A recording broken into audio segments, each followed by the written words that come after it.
If I was going to give one piece of advice to someone who thought they might have a vocation to the priesthood, it would be to go to Mass every day.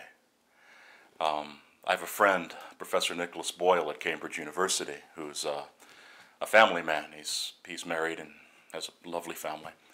And one time, sitting around his kitchen table, I asked him if he had one piece of advice to share with my students, what would it be as regards their faith?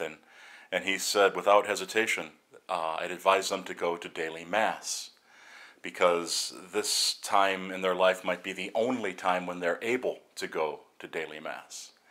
And he said that in his experience, in a lot of the things that he's had to overcome in his life, a lot of the challenges that he's faced in his life, he's sure that the grace of having attended daily Mass in those earlier years as an undergraduate had done a great deal to sustain him in his life of faith.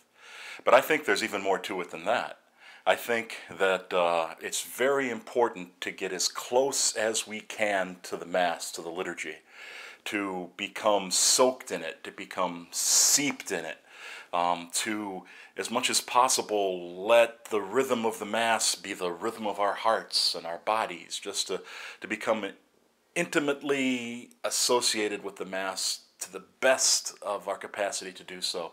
And that's an ancient spiritual wisdom that'll be transformative in ways that are impossible to describe beforehand. But I would give that piece of advice. And once you do that, once you are attending daily Mass, I think it would be a good idea to look around at the other people who are at Mass with you, particularly those who look like they've been coming to daily Mass for decades. Largely women, some of the older women of the parish. Every parish has people like this.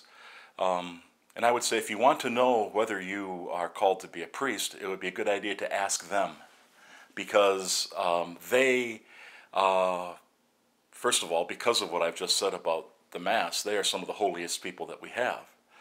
But also, they are reservoirs of the Church's wisdom. They have lived parish life for several decades. They've seen priests come, they've seen priests go.